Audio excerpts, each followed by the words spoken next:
الحمد لله نحمده ونستعينه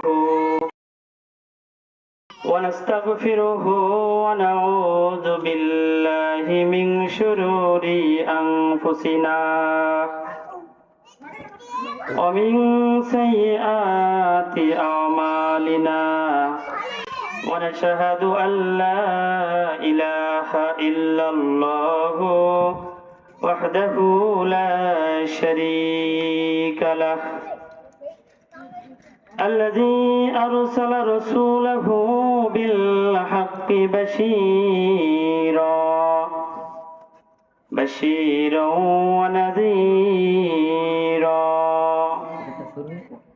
فقد قال الله تعالى في كلامه المجيد وفي فرقانه الحميد أعوذ بالله من الشيطان الرجيم بسم الله الرحمن الرحيم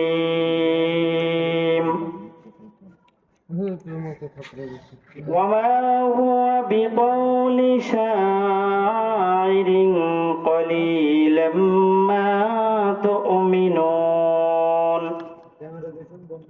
ولا بقول كاهن قليلا ما تذكرون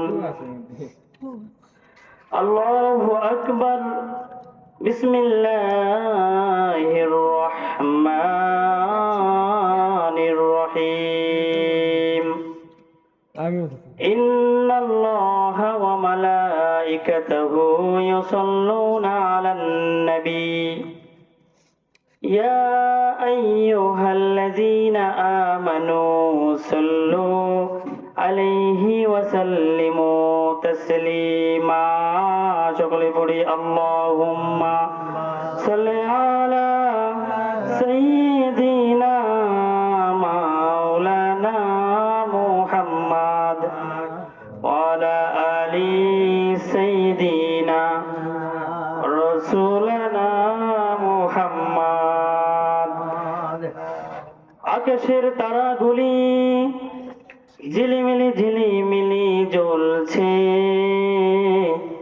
রাসূল এসেছে হাবিব এসেছে সকলে বলি রাসূল এসেছে হাবিব এসেছে পড়ি আল্লাহুম্মা সাল্লি আলা সাইয়্যিদিনা ওয়া আলা আলি সাইয়্যিদিনা হাবিবানা মুহাম্মদ আসমান জমিন পশু প্রাণী সেদিন খুশিতেই হেসেছিল পড়ি আল্লাহুম্মা সাল্লি আলা সাইয়্যিদিনা মাওলানা মুহাম্মদ ওয়া আলা আলি সাইয়্যিদিনা রাসূলানা মুহাম্মদ ঘড়ির কাঁটা চলতে থাকে সময় আর থেমে থাকে না জীবনের সময় ফুরিয়ে যাবে দিন তারিখ তো নাই জানা আল্লাহুম্মা সাল্লি আলা সাইয়্যিদিনা ওয়া আলা আলি সাইয়্যিদিনা রাসূলানা মুহাম্মদ সকলে পড়ে বালাগল উলাবি কামালিহি কাশাফাত তুজা বি জামালিহি হাসনাত জামিউ খিসালিহি সাল্লু আলাইহি ওয়া আলিহি আবার বলি বালাগল উলাবি কামালিহি কাশাফাত তুজা বি জামালিহি হাসনাত জামিউ খিসালিহি সাল্লু আলাইহি ওয়া আলিহি আলহামদুলিল্লাহ আমি আপনাদের সামনে সর্বপ্রথম তেলাওয়াত করেছিলাম কোরআনের সূরা হাক্কা থেকে তেলাওয়াত করেছিলাম। এই কোরআনের তেলাওয়াত শুনে অনেক মানুষ, পথহারা মানুষ পথের দিশা ফিরে পেয়েছে। সাইয়েদনা ওমর ফারুক রাদিয়াল্লাহু তাআলা আনহু, উনি রাসূলুল্লাহ সাল্লাল্লাহু আলাইহি ওয়াসাল্লামের মাথা কল্লা কাটতে গিয়ে শুধু কোরআনের তেলাওয়াত শুনে হেদায়েত ফিরে পেয়েছিল কি পায় নাই বলেন তো? পেয়েছিল। বিশের হাফি নামে একজন আল্লাহওয়ালা মানুষ ছিল। এই ব্যক্তি মদ পান করত, কিন্তু রাস্তায় কুড়িয়ে পেয়েছিল বিসমিল্লাহির রহমানির রহিম কাগজের টুকরাতে। কাগজের টুকরা বিসমিল্লাহ পড়তে পারে না, কোরআনও পড়তে পারে না। কোরআন মানুষকে দামি করে কিভাবে, এটা আমি বোঝানোর জন্য এই ঘটনাটি বলতেছি। বিসমিল্লাহ যে লেখেন উনি বোঝে না, কোরআনের আয়াত দেখে বলতেছে যে ইস, কোরআনের আয়াত পড়ে আছে, এত সুন্দর আয়াত পড়ে আছে, ময়লা লাগছে, কে ফেলছে? উঠিয়ে ভালো করে ধুয়ে মুছে গায়ের সঙ্গে মুছে খুব একটা সম্মানীয় স্থানে রেখে দিয়েছেন। বিশের হাফি রহমতুল্লাহ আলাইহি যখন ঘুমিয়ে গেলেন, আল্লাহ রাব্বুল আলামিন হাসান বসরি রহমতুল্লাহি আলাইহিকে স্বপ্নে ইলহামের মাধ্যমে জানিয়ে দিয়েছে, যে ব্যক্তি আমার কোরআনের আয়াতকে এত সম্মান করলো, তুমি তাকে জানায়া দাও আমি রব্বুল আলামিন তাকে মাফ করে দিয়েছি। ভাইরা আমার, বন্ধুগণ, আল্লাহ রাব্বুল আলামিনের কোরআনকে যদি কোন ব্যক্তি ভালোবাসতে পারে, কোরআনকে সম্মান করতে পারে, মহান রব্বুল আলামিন তাকেও সম্মানীয় মানুষ করে দিবে। সাইয়েদনা ওমর ফারুক রাদিয়াল্লাহু তাআলা আনহু যখন ইসলাম ধর্ম গ্রহণ করে নাই, মক্কায় ঘোষণা হয়েছে আখির জামানার পয়গম্বরের কল্লা যে কেটে নিয়ে আসতে পারবে তাকে অনেক বেশি বেশি পুরস্কৃত করা হবে। সাইয়েদনা ওমর ফারুক পাগল পারা হয়ে খোলা তরবারি নিয়া আখির জামানার পয়গম্বরের কল্লা কাটার জন্য ছুটতেছিল। আমার বাবাজিরা আমার, তার আগে আল্লাহর নবী সাল্লাল্লাহু আলাইহি ওয়াসাল্লাম তাহাজ্জুদের সালাতে বিশেষ দুইজনের জন্য দোয়া করেছিল। আল্লাহর হাবিব সাল্লাল্লাহু আলাইহি ওয়াসাল্লাম দোয়া করেছিলেন শেষ রজনীতে, রব্বুল আলামিন হিশামের বেটা আবু জাহেলকে ইসলামের জন্য তুমি কবুল করে দাও, অথবা খত্তাবের বেটা ওমরকে তুমি ইসলামের জন্য কবুল করে দাও। সাইয়েদনা ওমর ফারুককে আল্লাহ রাব্বুল আলামিন তিনটি ধাক্কায় মুসলিম হিসাবে গ্রহণ করেন। তিনটি ধাক্কা দিয়া, ইমানে ধাক্কা দিয়া মুসলমান তৈরি করে নিয়েছে। এক নম্বর ধাক্কা ছিল আল্লাহ নবীর তাহাজ্জুদের সালাতের দোয়ার ধাক্কা। তাহাজ্জুদ নামাজে আল্লাহর হাবিব সাল্লাল্লাহু আলাইহি ওয়াসাল্লাম বিশেষ দোয়া করেছিল, রব্বুল আলামিন খত্তাবের বেটা ওমরকে কবুল করে নিয়েন।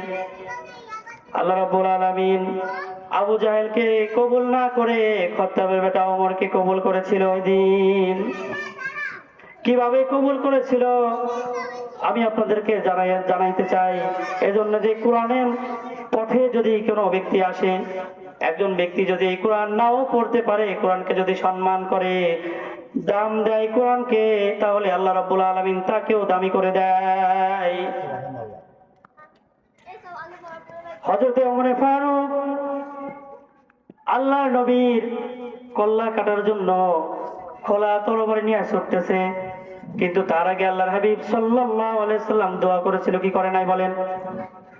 এই দোয়ার ধাক্কায় ওমর ফারুকের মন নরম হয়ে আছে আগে থেকেই, কিন্তু এই কথা সাইয়েদনা ওমর ফারুক বুঝতে পারে নাই। সাইয়েদনা ওমর ফারুক মসজিদুল হারামের পাশে গিয়েছে আল্লাহর হাবিব সাল্লাল্লাহু আলাইহি ওয়াসাল্লামের কল্লা কাটার জন্য। এশার সালাতে আল্লাহ নবী সূরা হাক্কা তেলাওয়াত করতেছিল, আল্লাহ হাক্কাতুমাল হাক্কা وما أدراك ما الحاقة كذبت ثمود وعاد بالقارعة فأما ثمود فأهلكوا بالطاغية জোরে জোরে পড়ি সুবহানাল্লাহ। সাইয়েদনা ওমর ফারুক আল্লাহর নবীর মধুর কণ্ঠের কোরআন তেলাওয়াত শুনে মুগ্ধ হতে লাগলেন। আল্লাহর নবীর নামাজ পড়াচ্ছে আল্লাহর হাবিব সাল্লাল্লাহু আলাইহি সাল্লাম, আর আল্লাহর নবীর পিছনে লুকিয়ে লুকিয়ে নবীর পাক জবানের কোরআন তেলাওয়াত শুনতেছিল। আর মনে মনে ভাবতেছে, আরে আব্দুল্লাহর বেটা মোহাম্মদ এত সুন্দর কথা কোত্থেকে শিখলো, এত সুন্দর মধুর কণ্ঠে কবিতার মতো পড়ে। আব্দুল্লাহর বেটা মোহাম্মদ সাল্লাল্লাহু বিকওলি শাইরিন মিনুন। আল্লাহু আকবার বলি। এই আয়াতের অর্থ ছিল, ওহে তোমরা শোনো, এটা কোনো কবির বানানো কোনো কবিতা নয়। তোমরা অল্প সংখ্যক মানুষের প্রতি বিশ্বাস করো, অল্প সংখ্যক মানুষ তোমরা যোগদান করো। সুবহানাল্লাহ বলেন। সাইয়েদনা ওমর ফারুক ভাবতেছে, আব্দুল্লাহর বেটা মোহাম্মদ আমাকে তো দেখে নাই, আমাকে না দেখে আমার মনের কথার জবাব কিভাবে দিল। আমি মনে করেছিলাম আব্দুল্লাহর বেটা মোহাম্মদ কবি হয়ে গিয়েছে, অথচ কোরআনের আয়াতে আল্লাহ রাব্বুল আলামিন জানায় দিচ্ছে এটা কোনো কবির বানানো কবিতা নয়। তোমরা অল্প সংখ্যক মানুষের প্রতি কি ঈমান আনো। সুবহানাল্লাহ বলেন। আমাকে তো আব্দুল্লাহর বেটা মোহাম্মদ দেখে নাই, না দেখে আমার মনের কথা কিভাবে বুঝতে পারলো। তাহলে আব্দুল্লাহর বেটা মোহাম্মদ মনে হয় গণক হয়ে গিয়েছে। নাউজুবিল্লাহ বলেন। আব্দুল্লাহর বেটা মোহাম্মদ মনে হয় গণক হয়ে গেছে, উত্তর দিয়েছে মনের কথা। আল্লাহ হাবিব সাল্লাল্লাহু আলাইহি ওয়াসাল্লামের পরের আয়াতের তেলাওয়াত ছিল সুন্দর। পরের আয়াতের তেলাওয়াতের কথাও ছিল ওমর ফারুকের মনের কথার জবাব। ওয়ালা বিকাউলি কাহিনিন কলিলাম মা তাযাক্কারুন। আল্লাহু আকবার বলেন। এই আয়াতের অর্থ ছিল, এটা কোনো গণকের কোনো কথা নয়, তোমরা অল্প সংখ্যক মানুষের প্রতি বিশ্বাস করো। সুবহানাল্লাহ বলেন। আল্লাহর কোরআন এমন একটি কোরআন, এই কোরআনের ভিতরে কোনো সন্দেহ নাই। এই কোরআনের কাছে যদি কোনো ব্যক্তি কোরআন না তেলাওয়াত করতেও পারে, কোরআনের কাছে এসে যদি কোরআনকে ভালোবাসে, কোরআনকে চুমু খায়, কোরআনকে হাতে নেয়, আল্লাহ রাব্বুল আলামিন তাকেও হেদায়েত দান করতে পারে। সুবহানাল্লাহ। দিল্লির মসজিদের সামনে একজন খ্রিস্টান পাদ্রী কিছু লাকড়ি দিয়া, কিছু খড়ি দিয়া আগুন ধরাইয়া দিয়েছে, আর বলতেছে আজকে মুসলমানের ইমানের পরীক্ষা হবে। খ্রিস্টান ধর্মের কিতাব নিয়ে আসছে, বলছে মুসলমানেরা তোমরা তোমাদের ধর্মের কোরআন নিয়ে আসো, আর আমি এই যে আমাদের ধর্মের কিতাব নিয়ে আসছি। খ্রিস্টান ধর্মের কিতাবের নাম কি জানি? খ্রিস্টান ধর্মের বাইবেল নিয়ে আসছে। বলতেছে যদি কোরআন পড়ে যায় তাহলে তোমাদের সকলকে খ্রিস্টান ধর্ম তোমাদের গ্রহণ করা লাগবে, আর যদি আমাদের খ্রিস্টান ধর্মের বাইবেল যদি না পড়ে যায়, আগুনের ভিতরে যদি না পড়ে যায়, তাহলে তোমরা সকলেই আমাদের ধর্ম গ্রহণ করবে, আর যদি তোমাদের আল কোরআন না পড়ে যায় আমরা তোমাদের ধর্ম গ্রহণ করব। নাউজুবিল্লাহ। সুবহানাল্লাহ। ঠিক আছে, কিন্তু বাবাজিরা আমার, ভাইয়েরা আমার, এইখানে এই খ্রিস্টান পাদ্রী কোরআনের প্রত্যেকটি, তাদের খ্রিস্টান পাদ্রী তাদের বাইবেলের প্রত্যেকটি পাতায় একটা মেডিসিন লাগিয়ে আসছিল, যেন আগুনে দিলেও না পড়ে। মুসলমানরা এটা জানে না। মুসলমানেরা চিন্তা করলো এই খ্রিস্টান পাদ্রীর যুক্তি শুনে যদি আমাদের আল কোরআন পড়ে যায় তাহলে আমাদের এই খ্রিস্টান ধর্ম গ্রহণ করা লাগবে। মনে মনে ভয় পাচ্ছিল, কিন্তু বিশ্বাস ছিল যে কোরআন কখনোই আগুনের ভিতরে পড়বে না, কিন্তু পুরাপুরি দিলের ভিতরে ইয়াকিন না থাকার কারণে ইমানের দুর্বলতা ছিল। মুসলমানের ভিতরে দিল্লির মসজিদের সামনে থেকে একজন ব্যক্তি শাহ আব্দুল আজিজ দেহলভী রহমতুল্লাহ আলাইহিকে খবর দিলেন, যে বলতেছে, হুজুর, খ্রিস্টান একটি লোক দিল্লির মসজিদের সামনে এই ঘটনা ঘটায়ছে। শাহ আব্দুল আজিজ দেহলভী রহমতুল্লাহ আলাইহি বলেন, তুমি যাও, আমি আসতেছি কিছুক্ষণ পরে। কিছু সময় যাওয়ার পরে শাহ আব্দুল আজিজ দেহলভী রহমতুল্লাহ আলাইহি আসলেন। খ্রিস্টান পাদ্রীকে বললেন, কোরআন শরীফ আগুনের ভিতরে দেওয়ার দরকার নাই, খ্রিস্টান ধর্মের ইনজিল শরীফও আগুনের ভিতরে দেওয়ার দরকার নাই।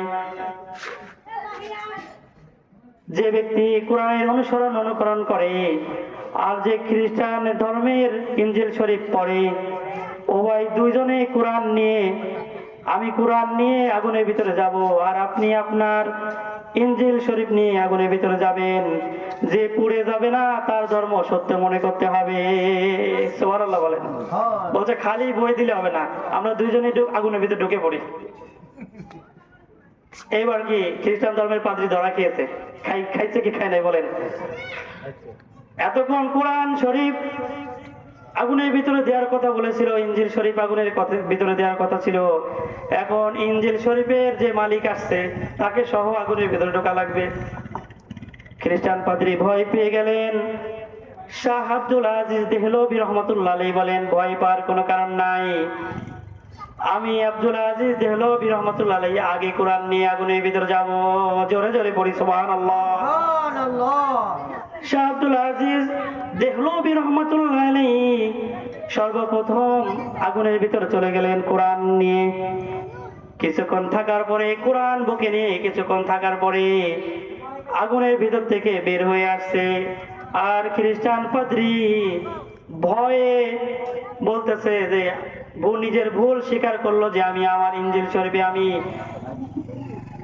মেডিসিন নিয়ে লাগিয়ে আসছি। তারপরে বুঝতে পারলো একজন ব্যক্তি আগুনের ভিতরে যাওয়ার পরেও আগুনে তাকে জ্বালায়া দিল না, তাহলে তার ধর্ম সঠিক, তার আল কোরআন সঠিক।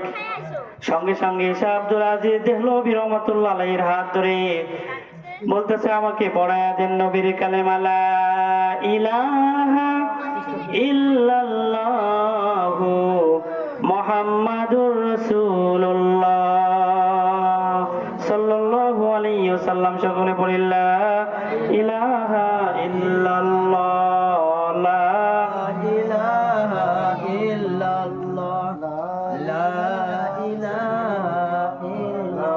পড়ি সুবহানাল্লাহ, আলহামদুলিল্লাহ, লা ইলাহা ইল্লাল্লাহ, সুবহানাল্লাহ, আলহামদুলিল্লাহ, লা ইলাহা ইল্লাল্লাহ, লা ইলাহা ইল্লাল্লাহ। রিকশা চলে না চালক ছাড়া, নৌকা চলে না মাঝি ছাড়া। বলেন আমার সঙ্গে সঙ্গে, রিকশা চলে না চালক ছাড়া, নৌকা চলে না মাঝি ছাড়া, দুনিয়া চলে না আল্লাহ ছাড়া, দুনিয়া চলে না,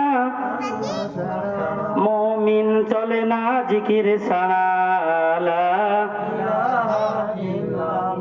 আর লা ইলাহা ইল্লাল্লাহ, পড়ি লা ইলাহা ইল্লাল্লাহু মুহাম্মাদুর রাসূলুল্লাহ সাল্লাল্লাহু আলাইহি ওয়াসাল্লাম। সাইয়েদনা ওমর ফারুক রাদিয়াল্লাহু তাআলা আনহু বলতেছে মনে মনে, আব্দুল্লাহর বেটা মুহাম্মদ আমার মনের কথার জবাব দিয়া দিল। বলতেছে এটা কবির বানানো কোনো কবিতা নয়, আবার বলতেছে এটা কোনো গণকের কথা নয়, আল কোরআন। তাহলে এটা কি? মনের ভিতরে পাগল পারা হয়ে গিয়েছে জানার জন্য পরের আয়াত ছিল, তানজিলুম মির রাব্বিল আলামিন। এইখানে আল্লাহ রাব্বুল আলামিন জবাব দিচ্ছে ওমর ফারুকের, সাইয়েদনা ওমরের মনের কথার জবাব দিচ্ছে যে আল্লাহ আলামিন, আজ যে আল্লাহ আসমান জমিন জাহান সৃষ্টি করেছে, পুরা জাহান, সেই সৃষ্টিকর্তার থেকে, সেই সত্তার থেকে এই আল কোরআন নাজিল হয়েছে। সুবহানাল্লাহ বলে। শাহজাহান ওমর ফারুক বুঝতে পারতেছে যে এটা কোনো সাধারণ কোনো কিতাব নয়, সাধারণ কোনো কোরআন নয়, কারণ এই কোরআনের ভিতরে কোনো সন্দেহ নাই। যে ব্যক্তির তেলাওয়াত শুনে কোরআনের কাছে বসে, আল্লাহ রাব্বুল আলামিন তাকে হেদায়েত দান করে। কারণ কোরআনুল কারীমের ভিতরে সূরা বাকারার 2 নম্বর আয়াতে আল্লাহ রাব্বুল আলামিন জানায় দিলেন, যালিকাল কিতাবু লা রাইবা ফীহি হুদাল লিল মুত্তাকিন। আল্লাহ রাব্বুল আলামিন জানায় দিলেন, এই কিতাবে, এই কোরআনে কোনো সন্দেহ নাই। যে ব্যক্তি হেদায়েত দিতে চাবে, আল্লাহ রাব্বুল আলামিন তাকে হেদায়েত দান করবে। ভাইরা আমার, বন্ধুগণ, এই কোরআনুল কারীম কোনো মিথ্যা নয়, কোরআনের একটি আয়াতের কথাও। কারণ আল্লাহ রাব্বুল আলামিন সূরা বাকারার ভিতরে বলতেছে, ওয়া ইন কুনতুম ফি রাইবিম মিম্মা নাযালনা আলা আবদিনা ফাতু বিসূরাতিম মিন মিসলিহি ওয়াদউ শুহাদাআকুম মিন দুনিল্লাহি ইন কুনতুম সাদিকিন। তোমরা যদি এই কোরআনুল কারীমকে সন্দেহ মনে করো, ভুল মনে করো, তাহলে কোরআনের ছোট্ট একটি সূরা বানিয়ে দেখাও তো, কিরকম পারো? জোরে জোরে পড়েন সুবহানাল্লাহ। আগের জামানার কবিরা, লেখকেরা, গবেষকেরা এই কোরআন লেখার জন্য একদিন নয়, 2 দিন নয়, হাজার হাজার মাস চেষ্টা করেছে, এখনো চেষ্টা করে যাচ্ছে অনেকেই, কিন্তু কোরআন শরীফকে কেউ নতুন করে তৈরি করতে পারে নাই। ভাইরা আমার, বাবাজিরা আমার, বন্ধুগণ, এই কোরআনুল কারীমের আলিফ বা তা থেকে ইয়া পর্যন্ত আগের জামানায় যেই কয়টা অক্ষর ছিল, এখনো সেই কয়টি অক্ষর আছে কি নাই বলেন? আছে।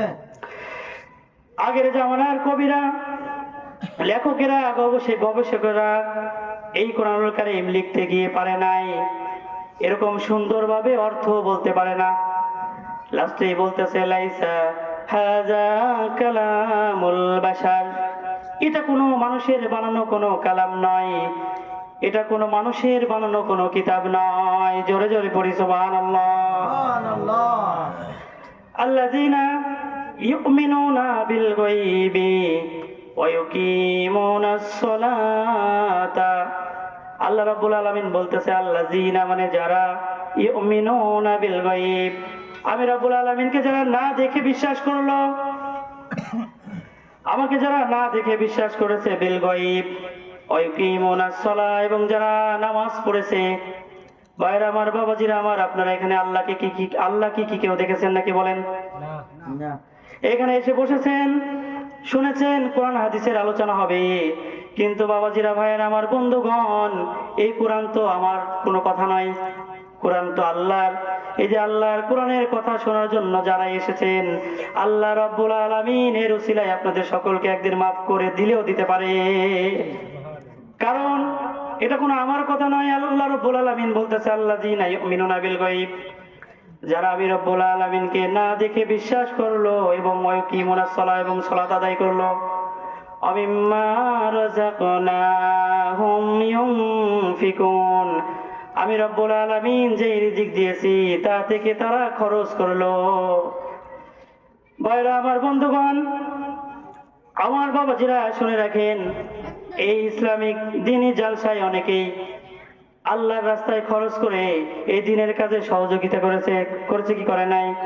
এর প্রতিদান আল্লাহ রাব্বুল আলামিন অবশ্যই কালকে আমাদের মাঠে দিবে। এর উসিলায় যারা এই কাজের সঙ্গে জড়িত ছিল, আল্লাহ রাব্বুল আলামিন তাদের সকলের হিসাবকে সহজ করে দিবে। সুবহানাল্লাহ বলে। সুবহানাল্লাহ। কোন একদিন এদেশের আকাশে কালিমার পতাকা দুলবে, সেদিন সবাই খোদাই বিধান পেয়ে দুঃখ বেদনা ভুলবে, ঠিক কিনা বলেন? এই দুনিয়াতে আল্লাহর কোরআনের আইন যতদিন পর্যন্ত প্রতিষ্ঠিত হবে না, ততদিন পর্যন্ত মানুষেরা কখনোই সুখ আর শান্তি পাবে না। কারণ আল্লাহ রাব্বুল আলামিন কোরআনুল কারীমের ভিতর বলেছেন, তোমরা যদি শান্তি পেতে চাও তাহলে কোরআনের যেগুলা হারাম আছে এগুলা তোমরা পিছে চলো, হালাল গুলাকে তোমরা ভক্ষণ করো, আদেশ নিষেধ গুলা তোমরা মেনে চলো। আজকে দেখেন কুরআনুল কারীমের পক্ষে অনেকেই কথা বলে উপরে উপরে, কিন্তু বাইরে বাইরে আবার অন্যরকম হয়ে গেছে মানুষেরা। সামনে একরকম পিছনে আরেক রকম, চেনার কোনো সিস্টেমই নাই। টুপি পাঞ্জাবি পরেও অনেক সময় দেখা যাচ্ছে এলোমেলো হয়ে যাচ্ছে। ভাই আমার, বন্ধুগণ আমার, কিয়ামতের আলামত সম্পর্কে আমি পড়লাম। কিয়ামতের আলামত আশরাফ আলী থানভী রহমতুল্লাহ আলাইহির পছন্দনীয় একটি ঘটনার ভিতরে, কিয়ামতের আগে মানুষ এমন হয়ে যাবে, এক ভাই এক ভাইয়ের সঙ্গে কোনো মিল থাকবে না।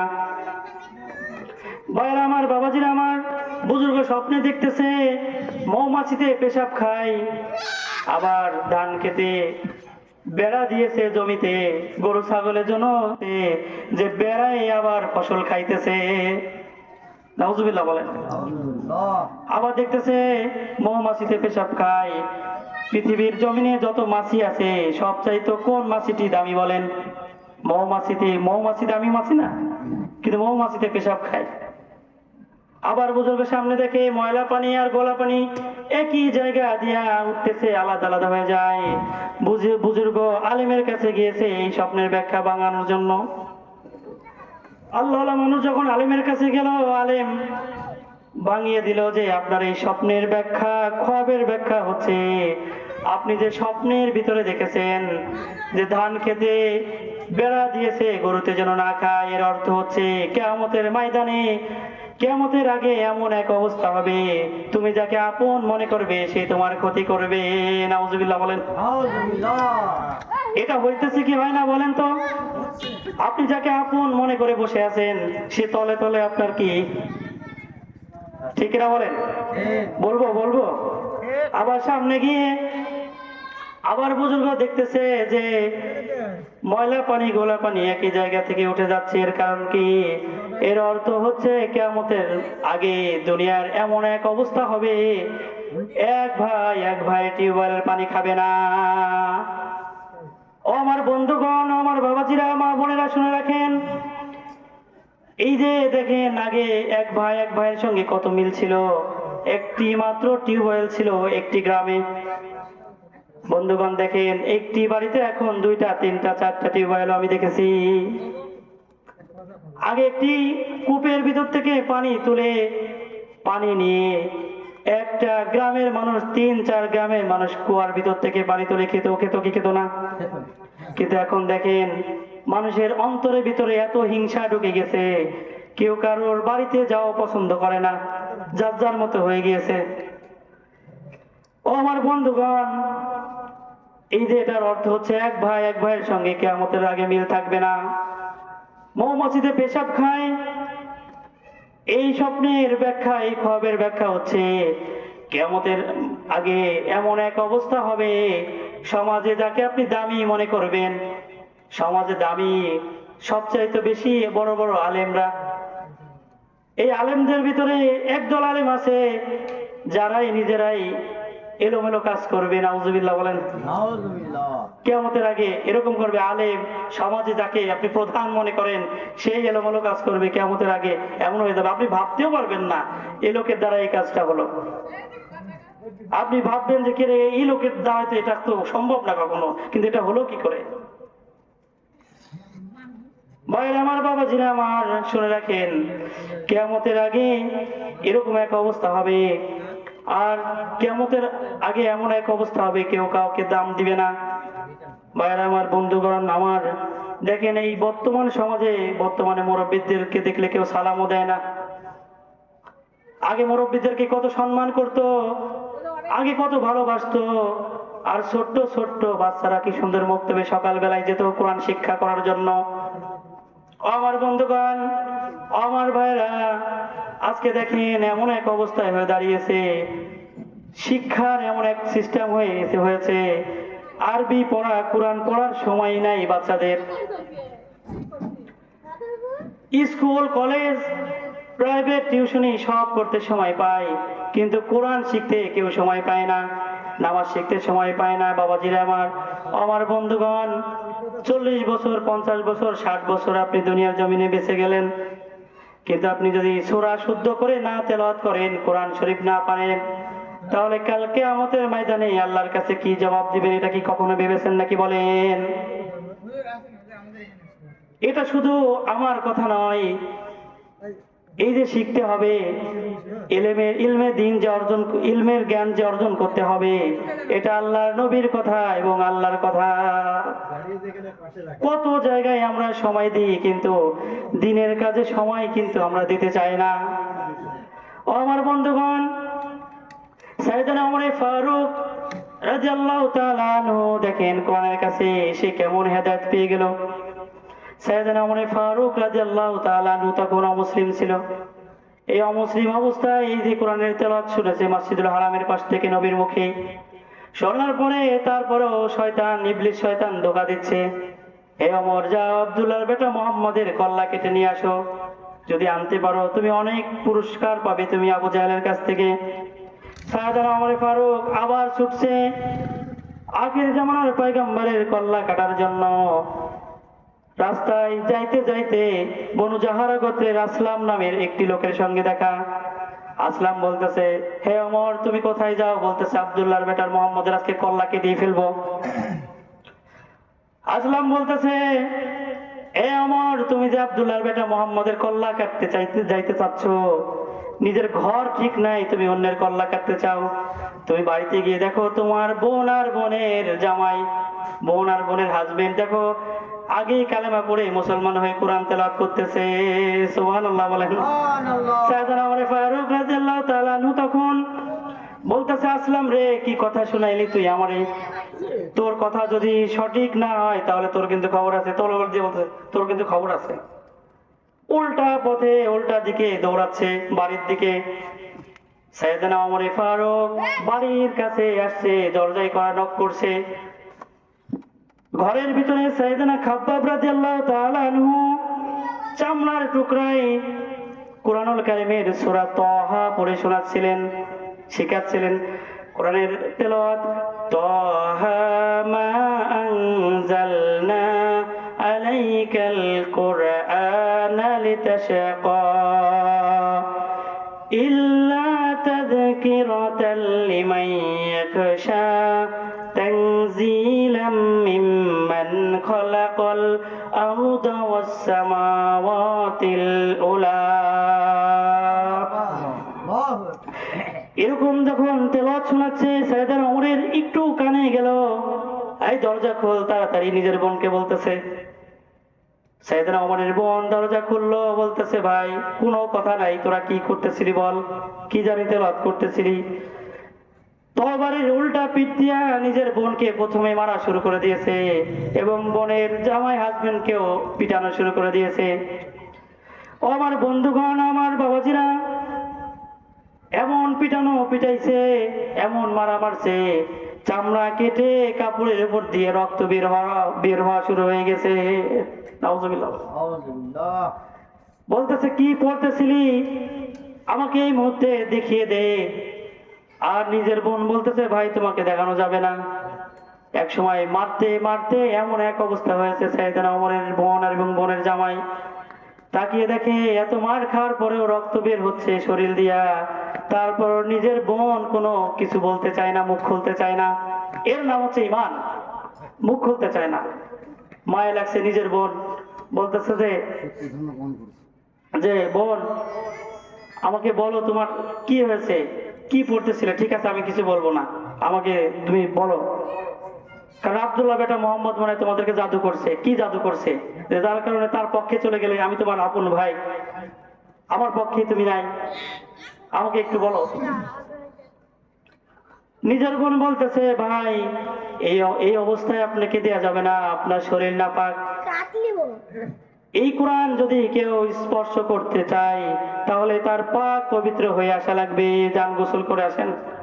একবার গোসল গা ধুইয়ে অজু গোসল করাইয়া সাইয়েদনা ওমরকে নিয়ে আসছে। খাব্বাব রাদিয়াল্লাহু তাআলা আনহুর হাত থেকে চামড়ার টুকরার তোহা ওমরের হাতে দিয়েছে। ওমর ফারুক রাদিয়াল্লাহু তাআলা আনহু আরবি সুন্দর করে পড়তে পারতেন। আরবির অর্থগুলা পড়লেন, তোহা মা আনজালনা আলাইকাল কুরআনা লিতাশকা ইল্লা তাযকিরাতাল লিমান ইয়াখশা তানজিলাম মিম্মান খালাকাল আরদা ওয়াস সামাওয়াতিল উলা। সাইয়েদনা ওমর ফারুকের মন নরম হয়ে গেছে। নিজের বোন আর বোনের স্বামীকে বলতেছে, এত সুন্দর মধুর কণ্ঠ, এরকম বাক্য আমি এর আগে কোনোদিন শুনি নাই। যার উপর নাজিল হয়েছিল সেই মুহাম্মদের মুখ থেকে যেহেতু এত সুন্দর কথা বের হয়েছে, জানি না সেই মানুষটি কেমন, আমাকে নিয়ে চলো তার কাছে। জোরে জোরে পড়ে সুবহানাল্লাহ। সুবহানাল্লাহ। ও আমার বন্ধুগণ, ও আমার ভাইরা, আমার বাবাজি, শুনে রাখেন, কুরআনুল কারীমের তেলাওয়াত যদি কোনো ব্যক্তি শুনতো, কোরআনের অর্থ যদি কোনো ব্যক্তি ধ্যান খেয়াল করে শুনতো, আল্লাহ রাব্বুল আলামিন তাকে হেদায়েত দিয়ে দিত। কারণ কোরআনের ভিতরে আল্লাহ রাব্বুল আলামিন মানুষের কল্যাণের জন্য, মানুষ কিভাবে ভালো থাকবে, সুন্দর থাকবে, সংসার জীবনে কিভাবে ভালো করবে, সব রাব্বুল আলামিন বলে দিয়েছে। আপনি যদি কারো বাড়িতে যাইতে চান, কোন ভাবে যাবেন, কি অবস্থায় যাবেন, প্রবেশ করবেন, আল্লাহ রাব্বুল আলামিন বান্দা বান্দিকে ওটাও শিখিয়ে দিয়েছে। আল্লাহ রাব্বুল আলামিন সূরা নূরের 26 এবং 27 নম্বরে বলেন, ইয়া আইয়ুহাল্লাযীনা আমানু লা তাদখুলু বুয়ুতান গায়রা বুয়ুতিকুম হাত্তা তাস্তানিসু ওয়া তুসাল্লিমু আলা আহলিহা যালিকুম খায়রুল লাকুম লাআল্লাকুম তাযাক্কারুন। আল্লাহ রাব্বুল আলামিন বলেন, ওহে মুমিনগণেরা, তোমরা যদি নিজেদের গৃহ ব্যতীত অন্য কারো গৃহে প্রবেশ করতে চাও, ওই সমস্ত গৃহবাসীদের কাছ থেকে সালাম না দিয়ে, অনুমতি না নিয়ে প্রবেশ করো না। সুবহানাল্লাহ বলেন। সুবহানাল্লাহ। এই কথাগুলো আমাদের শিখতে হবে কোরআন থেকে। অনেকের বাড়িতে গরুর মতো ঢুকে পড়ে, ছাগলের মতো ঢুকে পড়ে, ঠিক কিনা বলেন? কিন্তু বাড়িতে ঢোকার যে একটা আদব কায়দা আছে, এটা জানেই না, হুট করে ঢুকে পড়ে। এখানে আল্লাহ রাব্বুল আলামিন আপনাকে কি শেখাইলো বুঝতে হবে। ও আমার বন্ধুগণ, ও আমার মা বোনেরা, এই যে আমি যে কথাগুলো বলতেছি, এটা তো আমার কোনো কথা নয়। আল্লাহ রাব্বুল আলামিন জানায় দিলেন যে তোমরা কারো বাড়িতে যদি প্রবেশ করো, তাহলে সালাম না দিয়ে, অনুমতি না নিয়ে প্রবেশ করো না। পরে আয়াতে রাব্বুল আলামিন জানায় দিলেন, فإن لم تجدوا فيها أحدا فلا تدخلوها حتى يؤذن لكم وإن قيل لكم ارجعوا فارجعوا هو أزكى لكم والله بما تعملون عليم। যদি তোমরা গৃহে প্রবেশ করো, ওই মুহূর্তে যদি তোমাদেরকে বলে তোমরা ফিরে যাও, অনেকে আছে না, বাড়ির ভিতরে ঢোকার পরে বলে যে ভাই আপনি এখন চলে যান, আপনার ভাই বাড়িতে নাই, মহিলারা বলে না। আল্লাহ রাব্বুল আলামিন ওই কথা বলতেছে, ইরজিউ ফারজি, মানে ফিরে আসা। তোমরা ওই মুহূর্তে ফিরে আসবে, এটাই তোমাদের জন্য আদেশ। কারণ আল্লাহু বিমা তা'মালুনা আলীম। বাড়ির ভিতরে, ঘরের ভিতরে কি হইতেছে, কি হয় নাই, কি হচ্ছে না হচ্ছে, একমাত্র আমি রব্বুল আলামিন ভালো করে জানি। সুবহানাল্লাহ বলেন। এটা আল্লাহ রাব্বুল আলামিন কোরআনুল কারীমের ভিতরে বলেছে। আর হাদিসের ভিতরে হযরত আবু মুসা রাদিয়াল্লাহু তাআলা আনহু একবার ওমরের বাড়িতে আগমন করলেন। ওমরের বাড়িতে গিয়ে একবার, দুইবার, তিনবার ডাকলেন, কোনো জবাব পায় নাই। আবু মুসা রাদিয়াল্লাহু তাআলা আনহু ফিরে আসলেন। আসার পরে ওমরে ফারুকের অনেক সময় পরে মনে হয়েছে বাড়ির ভিতরে মনে হয় কেউ ডাকাডাকি করছে বাইরে থেকে। বাড়িতে একজন লোক ছিল, তাকে বলতেছে, দেখো তো বাইরে কে ডাকাডাকি করলো।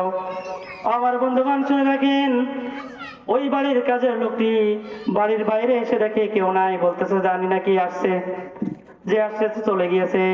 কয়েকদিন পরে আবু মুসা রাদিয়াল্লাহু তাআলা আনহুর সঙ্গে সাইয়েদনা ওমরের দেখা হয়েছে। বলতেছে, ভাইজান আপনি আমার বাড়িতে আসলেন, ডাকাডাকি করলেন, কিন্তু ফিরে চলে গেলেন কেন?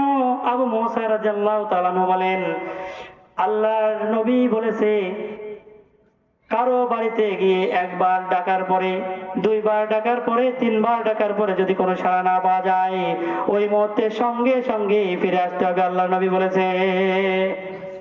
সাইয়েদনা ওমর ফারুক বলেন, এই হাদিসটি তো আমি শুনি নাই, যাদের সঙ্গে বলেছে তারা কি সাক্ষী আছে নাকি বলো, কারণ আমি বাজারের কাজে ব্যস্ত থাকার কারণে রাসূলের সামনে বসতে পারি নাই।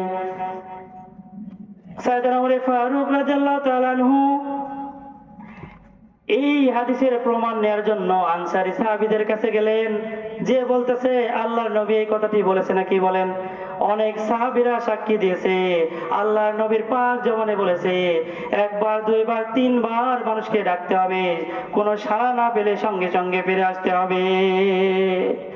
আমার বন্ধুগণ, আল্লাহ রাব্বুল আলামিন কোরআনুল কারীমের ভিতরে যে কথাগুলো বললো, কোন মানুষ যদি এই কথাগুলার তাফসীর পড়তো, তর্জমা পড়তো, মানুষের একটা আলাদা জগতের জ্ঞান তৈরি হতো মাথার ভিতরে, আলাদা একটি জ্ঞান বাড়তো। আপনি স্কুল কলেজে পড়েন, কোনো সমস্যা নাই, কিন্তু পাশাপাশি আপনি কোরআনের তাফসীর পড়েন, হাদিস পড়েন, দেখবেন ভিন্ন এক জগতের জ্ঞান আল্লাহ রাব্বুল আলামিন আপনার ভিতরে দিয়ে দিবে। আজকে তো পড়াশোনা করতেই চায় না যুবকেরা, মা বোনেরা পড়াশোনা করতে চায় না। আবার দেখেন বাবাজিরা, আপনার তো শিক্ষিত মানুষ আছেন অনেকেই, অনেকে আছে চা স্টলে বিভিন্ন জায়গায় সময় দেয়, কিন্তু আপনি যদি বাংলা তাফসীর তরজমা কিনে নিয়ে পড়তেন বাড়িতে বসে বসে, এমন জ্ঞান অর্জন তৈরি করতেন যা পৃথিবীর জমিনে স্কুল কলেজে পড়ে পাওয়া যায় না কোরআনের জ্ঞান। আমি কিন্তু স্কুল কলেজকে ছোট করে নাই, কিন্তু স্কুল কলেজে যে শিক্ষাটা আছে, এই শিক্ষার সঙ্গে বাংলা যদি না পারেন আপনি তরজমা পড়বেন কি করে? বাংলা শিখতে হবে। ও আমার বন্ধুগণ, ও আমার বাবাজিরা, আল্লাহ রাব্বুল আলামিন কোরআনুল কারীমের ভিতরে এমন সুন্দরভাবে মানুষকে কথা শিখিয়েছে কিভাবে চলতে হবে।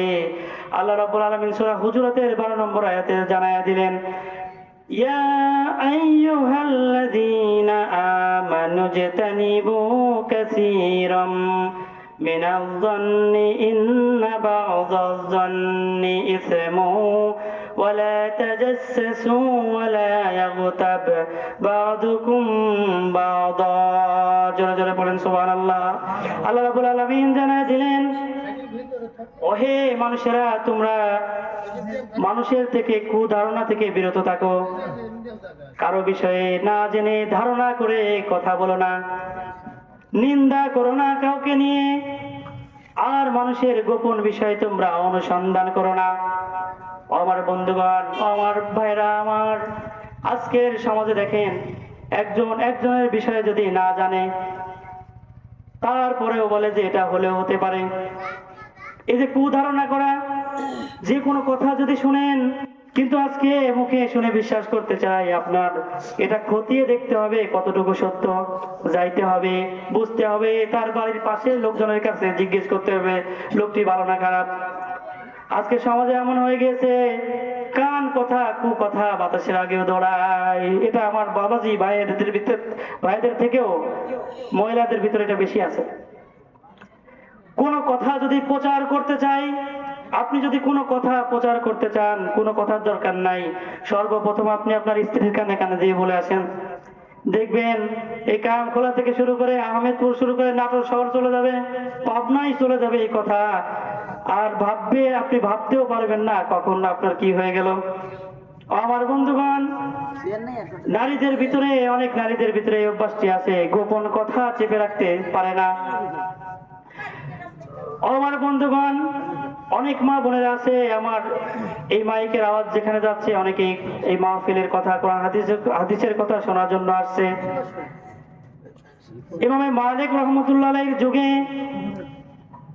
একজন মহিলা ইন্তেকাল করেছিল, আর এই মা যখন ইন্তেকাল করেছিল, এই মাকে গোসল করানোর জন্য পাশের গ্রাম থেকে একটি নারী আসছিল। গোসল করাইতে করাইতে সাবান দিয়া এই নারীর এই উরাতের উপর যখন হাত আসছে, তখন ওই নারীর চেহারার দিকে তাকায়া এই মা চিন্তা করতেছে যে ওই যে বেঁচে থাকাকালীন একজনের সঙ্গে গল্প করেছিল এই মহিলা, তার সঙ্গে মনে হয় তার কোনো সম্পর্ক ছিল এরকম মনে করে ফেলছে। সঙ্গে সঙ্গেই হাত আটকে গিয়েছে ওই ওরাতের সঙ্গে, হাত আর ছুটে না। গোসল করাচ্ছে কিন্তু গোসল আর শেষ হয় না। পর্দার বাইরে থেকে পুরুষ ছেলেরা বলতেছে কাফন দাফন করাইয়া এই মহিলাকে কবরে শুয়ে দিতে হবে, কিন্তু এখনো পর্যন্ত গোসল করানো হয় না কেন? একটি নারীকে পর্দার আড়ালে ভিতরে ঢোকানো হয়েছে। এই নারী যে দেখে হাত আটকে ওই লাশের সঙ্গে বসে আছে। নাউজুবিল্লাহ বলেন। পাড়া মহল্লায় যত ইমাম ছিল, যত মুয়াজ্জিন ছিল, সবাইকে খবর দিয়েছে, আর সবাই আসছে বন্ধুবান। এসে এটা হাতটা আটলো কেন, এর সমাধান দেওয়ার জন্য আসছে। কেউ এর সমাধান দিতে পারে না। শেষ পর্যায়ে ইমামে মালিক রহমতুল্লাহ আলাইহিকে, যুগের ইমামকে আসতে বললো, বড় আলেমকে আসতে বললো। পর্দার আড়ালে ওই নারীর সঙ্গে কথা বলতে চাও, হে নারী, তুমি কোন ভুল কাজ করেছো যার কারণে তোমার হাত আটকে গেল লাশের সঙ্গে? তুমি শিকার যাও, যদি তুমি না শিকার যাও তাহলে কিন্তু তোমার খবর আছে। আমি কিন্তু এমনি বুঝতে পারবো, কারণ আমার কাছে কোরআন আছে, কোরআন দিয়ে আমি ধরতে পারবো তুমি চোর না ভালো। কোরআন দিয়ে ধরা যায় কে চোর আর কে ভালো, সেই সিস্টেম আছে কোরআনের ভিতরে। তুমি ভালো না খারাপ এটা বোঝা যাবে। তুমি তাড়াতাড়ি শিকার যাও, তোমার হাত আটলো কেন? ওই নারী বলতেছে, হুজুর আপনার কাছে আর মিথ্যা বলে কোনো লাভ নাই, কারণ এই যে মহিলা ইন্তেকাল করেছে, এই মহিলা যখন জীবিত ছিল তখন একটি পুরুষের সঙ্গে দাঁড়িয়ে গল্প করতেছিল। আমি মনে করেছি খালি এই গোসলের সময় আমি শুধু ওই কথাটি মনে করেছি, তার সঙ্গে মনে তার কোনো সম্পর্ক ছিল। ও আমার বন্ধুগণ, দেখেন কোরআন আয়াতের মিল আছে নাকি সূরা হুজুরাতের 12 নম্বর আয়াতের সঙ্গে? ইয়া আইয়ুহাল্লাযীনা আমানু ইজতানিবু কাসীরাম মিনাজ যান্নি ইন্না বা'যাজ যান্নি ইসমুন ওয়া লা তাজাসসু ওয়া লা ইয়াগতাব বা'দুকুম বা'দা। বলতেছে তোমরা ধারণা করে কথা বলা থেকে বিরত থাকো, নিন্দা করে কথা বলো না, আর কারো গোপন বিষয়ে অনুসন্ধান করো না। যা জানেন না ওটা দিয়ে নাড়াচাড়া দেন কেন? এই মহিলা জানে না, অথচ ওই মায়ের নিয়ে ভাবতেছে তার সঙ্গে তার মনে কোনো জিনার সম্পর্ক ছিল। হাত আটকে বসে আছে। ইমামে মালিক রহমতুল্লাহ আলীর কাছে স্বীকার করলেন। ইমাম মালিক রহমতুল্লাহ আলী বলেন, ওহে নারী, তুমি এই কথাটি মনের ভিতরে চিন্তা করে ভুল কাজ করেছো, কারণ কোরআনে তো আল্লাহ রাব্বুল আলামিন এটা জানাই নাই যে তুমি আন্দাজে মানুষকে ধারণা করে করে কথা বলো। আমার বন্ধুগণ, আমার বাবাজিরা, আমার মা জননীরা, আজকে দুনিয়াতে এমন মানুষ আছে কারো বিষয়ে না জেনে কথা বলা শুরু করে। ইমাম মালিক রহমতুল্লাহ আলাইহি বলেন, তোমার এই সমস্যার সমাধান আমি করে দিচ্ছি। জল্লাদকে ডেকে বলেন, কোরআনের ভিতরে বলতেছে আল্লাহ, ওয়াল্লাযীনা ইয়ারমুনাল মুহসানাতি সুম্মা লাম ইয়াতু বিআরবাআতি।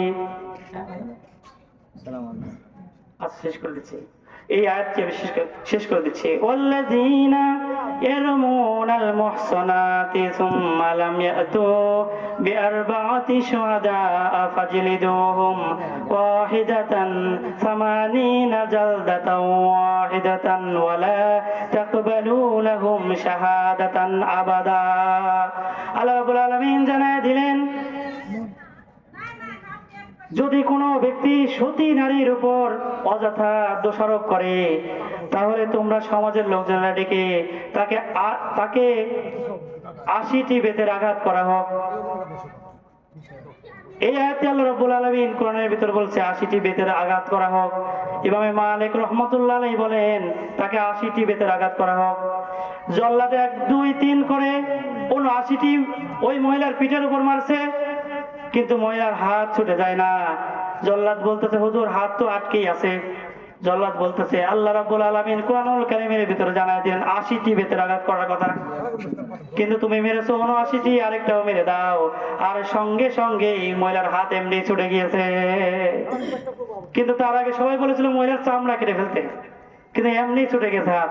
আজকে যদি সমাজে এই কোরআনের আয়াতের আইন থাকতো যে একজন ব্যক্তি একজনের বিষয়ে মিথ্যা সাক্ষী দেওয়া, ধারণা করে কথা বলা, তাদেরকে যদি ডেকে নিয়ে 80টি বেতের আঘাত করতো, কোর্টে যদি এই আইন চালু থাকতো, সংবিধানে যদি এই আইন চালু থাকতো, বলেন তো মিথ্যা সাক্ষ্য দিতে কোর্টে কেউ আসতো নাকি? বলেন, কেউ আসতো কোর্টে? এই আয়াতটি যদি সংবিধানে, যদি সংসদে যদি এই আয়াতটি যদি থাকতো, এই আয়াতের যদি হুকুম থাকতো, তাহলে কেউ কারোর বিষয়ে না জেনে কথা আরে মিথ্যা সাক্ষী দিত না। আর যে দেখেন বর্তমান যুগে মিথ্যা সাক্ষীর অভাব নাই, 500 টাকা দিলে সাক্ষী পাওয়া যায়, একজন ভালো মানুষকে বাসায় দেয়, আর কি সুন্দর সাজিয়ে গুছিয়ে কথা বলে। জজ সাহেবরা কি বুঝতে পারে না? জজ সাহেবরাও বুঝতে পারে যে কে সত্য বলতেছে, কে মিথ্যা বলতেছে, কিন্তু কিছু করার নাই। আমি এই যে দিয়া সাতুরিয়ার জজ সাহেব আছে, এরশাদ এরশাদ দিয়া সাতুরিয়ার জজ, আমি প্রশ্ন করছিলাম ওনাকে যে আপনি কিভাবে বিচার করেন? তখন বলছে, হুজুর আমরা তো বুঝি যে কি দোষী আর কি না দোষী, কে নির্দোষ আর কে দোষ করছে, কিন্তু ওই ডেট দিতে, এই দেখেন না অনেকে ডেট দিলে খালি খেতে হয়। তো এই যে জজ সাহেবরা ডেট দেয় কেন? কারণ হুট করে যদি তড়িঘড়ি করে যদি রায় দিয়ে দেয়, একজন নির্দোষ লোক কিন্তু শাস্তি পেয়ে যাবে, ঠিক কিনা বলেন? এই জন্য এটা ঘুরতে ঘুরতে ঘুরতে পরে কিন্তু আস্তে আস্তে কি আসল রহস্য কি বের হয়, কি হয় না? এজন্য কোরআনের আইন সংসদে থাকার দরকার আছে। অযথাই মানুষ মানুষের বিষয়ে গীবত গায়। আল গীবত অসাধ্য মিনাজ জিনা, এটাও কোরআনের কথা। আমি কালকে তাফসীর পড়ার সময় দেখলাম যে একজন একজনের বিষয়ে যে গীবত যদি তোমরা গাইতে চাও, তোমরা কি আপন মরা ভাইয়ের, আল্লাহ বলতেছে তোমরা কি আপন মরা ভাইয়ের গোস্ত খাওয়া পছন্দ করো কেউ? তখন তোমরা যেহেতু পছন্দ করো না আপন মরা ভাইয়ের গোস্ত খাওয়া, তাহলে কেউ কারো বিষয়ে গীবত গেও না, না জেনে। আল্লাহ রাব্বুল আলামিন সকলকে এই কোরআনের কথাগুলো শুনে মানার তৌফিক দান করুক, সকল বলেন আমিন। আমিন। আমরা এখানে যারা আসছি কোরআনের পথে থাকবো, কোরআনী ওয়ালাদের সঙ্গে থাকবো, এবং আল্লাহর পথে যারা সহিভাবে আছে তাদের সঙ্গে থাকার চেষ্টা করবো, এবং নিজেরা আমল করবো, 5 ওয়াক্ত নামাজ পড়বো। আল্লাহ রাব্বুল আলামিন কোরআনে কি বলছে? ও আমার বন্ধুগণ, আপনারা যদি কোরআনের তাফসীর পড়েন, তরজমা পড়েন, দেখবেন আপনাদের ঈমানকে আল্লাহ রাব্বুল আলামিন বাড়িয়ে দিবে। ওয়া আখিরু দাওয়ানা আলহামদুলিল্লাহি রাব্বিল আলামিন। আমাকে না দেখে